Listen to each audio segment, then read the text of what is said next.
your old miracles will become the seed for your new miracles.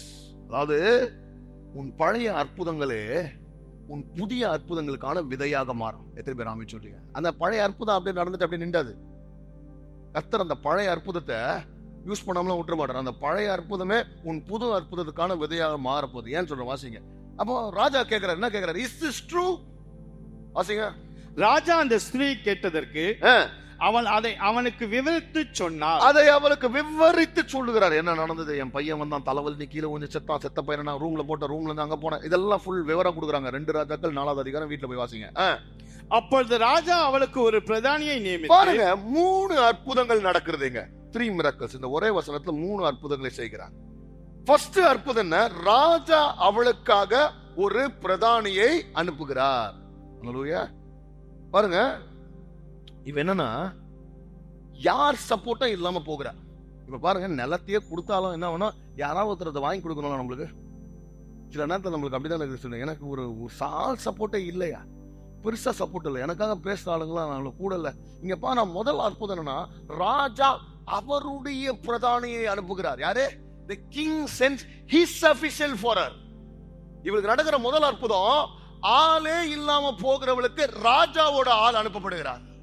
ஐயா, இன்னைக்கு நான் விசுவாசிக்கிறேன், நமக்கு மேல இருக்கிற ராஜா அவரால நமக்காக அனுப்புவாங்க. ஐயா, உலகத்தின் மனுஷன் இல்ல, எனக்காக தேவ தூதர்களை ஆண்டவர் அனுப்புவார். எனக்கு தேவதூதன் கனவுலாம் வருது முக்கியம், எனக்கு தேவதூதன் நேரா வருதா முக்கியம். சரியா? உங்க தேவதூதன் நேரா வருவா. எத்தனை பேர் ஆமென் சொல்றீங்க? கர்த்தர் தேவதூதரை அனுப்பா. You need to believe in ஏஞ்சல்ஸ்ங்க. தேவதூதர்களை கர்த்தர் வச்சுன்னா கர்த்தர் இந்த உலகம் இன்னைக்கு வந்து கிண்டல் பண்ணலாம். தேவதூதரா என்ன, தேவதூதரெல்லாம் கிண்டல் பண்ணலாம். ஐயா, தேவதூதரை பத்தி பைபிள் சொல்றது, என் வாழ்க்கையில பல தேவதூதர்களை கர்த்தர் வைத்திருக்கிறார். என் தேவதூதர்கள் கனவிலும் வருவார்கள், நிஜத்திலும் வருவார்கள். என் தேவதூதர்கள் என்னோடு இருப்பார்கள். ஒரு ஆள் அனுப்புறான். 2வது அற்புதம் வாசிங்க. என்ன நடக்குது? அவளுக்கு உண்டானது எல்லாவற்றையும், அவளுக்கு உண்டானது எல்லாவற்றையும். அப்போ என்னது? அவ இழந்த நிலம். இப்ப நிலம் கையை விட்டு போய் எத்தனை வருஷம் ஆகுது? பரவாயில்ல, கொஞ்சம் பேராது கேட்குறீங்க, எத்தனை வருஷம் ஆகுது? கொஞ்ச நாள், ஒரு 2 மாசம் பக்கமே நம்ம நிலத்தை பார்க்காம போனா எவனாவது ஒருத்தர் என்ன பண்றான், போர்டை வச்சு அவன்துன்னு சொல்றது மட்டும் இல்ல, அதுக்கு பட்டா வச்சு தாய் பத்திரத்தை கூட காட்டுவான் நம்மளுக்கு. 2 மாசம் அந்த பக்கம் போனா 7 வருஷத்துக்கு அப்புறம் அவன் போறான், அவன் நிலம் அவகிட்ட கிடையாது.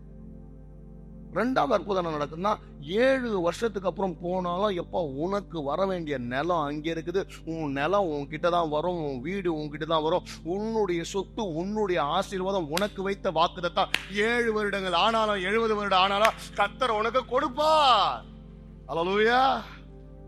That was the second miracle. 3வது வாசிங்க என்ன சொல்றாரு?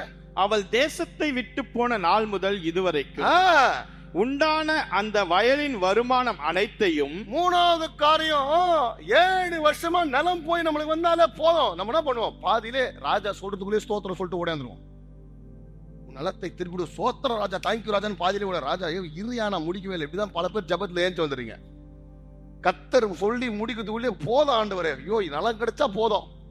ஏன்னா அவ்வளோ பஞ்ச பரதேசிகளாக நம்ம இருப்பதனால ஏதாவது ஒண்ணு கர்த்தர் தந்து கிடைச்சா போதும். 7 வருஷத்துக்கு அப்புறம் நிலத்தை கொடுக்குறேன், வெரி குட். ஆனா அதுக்கப்புறம் ஒரு அற்புதம் சொல்றான், 7 வருஷம் நிலத்தை மட்டும் இல்ல, அந்த 7 வருஷமும் அந்த நிலத்துல விளைஞ்ச விளைச்சல் இருக்குது பத்தியா, அதையும் வட்டியோட சேர்த்து கொடுக்குறேன்னு சொல்லுகிறான். ஹல்லேலூயா. ஐயா, all these years you think you were waiting, you didn't get it.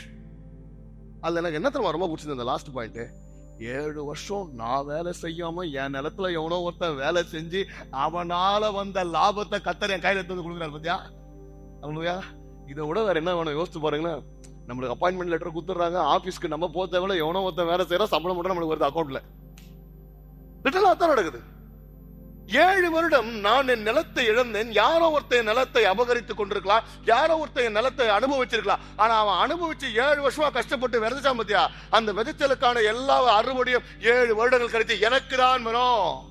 ஐயா, இந்த காலை வேளை இருக்கிற எல்லா பெற்றோர்களுக்கும் சொல்றேன், உங்க பிள்ளைகளுக்கும் சொல்றேன், உன் நிலம் உன் கையை விட்டு மட்டும் போகாது, உன் ஆசீர்வாதம் உன் கையை விட்டு மட்டும் போகாது. அதற்கான விளைச்சல் எவனோ ஒருத்தர் செஞ்சாலும் உன்னிடத்தில் உனக்கும் உன் பிள்ளைகளுக்கும் வரும்படியாக கர்த்தர் செய்வார். Hallelujah. It will come to you and your children.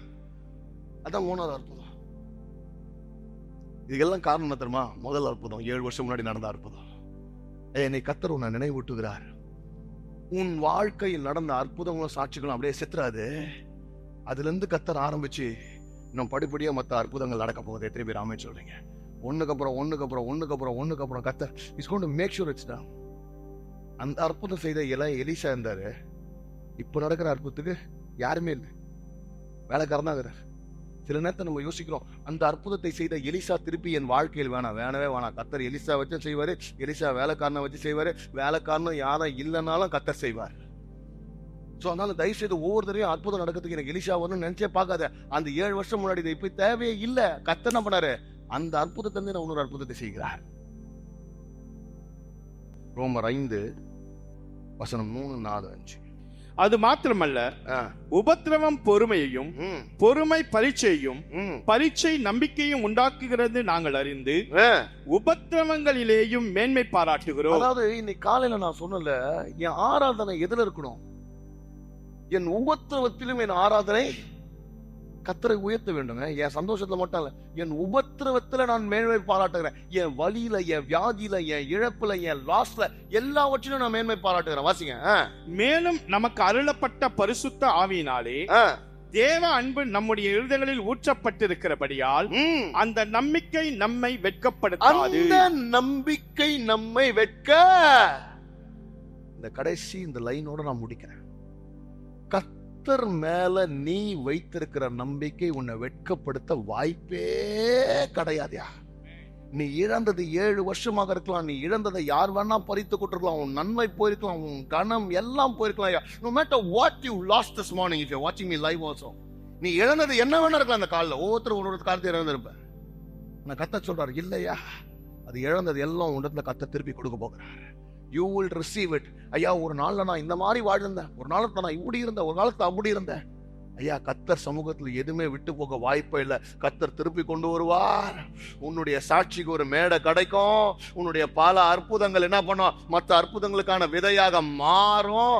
ஐயா, நிலத்துல நீ உழாம இருந்திருக்கலாம், நீ வேலை செய்ய வந்திருக்கலாம், எவனோ ஒருத்தன் என் ஆசீர்வாதத்தை பறித்திருக்கலாம். ஆனா பறித்து அவன் என்ன பண்ணிருக்கான்? என் ஆசீர்வாதத்தை வளர்க்கிறான். வளர்த்த பிறகு அந்த ஆசீர்வாதம் எனக்கே கத்தர் கொடுக்கிறார். எத்தனை பேர் ஆமென் சொல்றீங்க?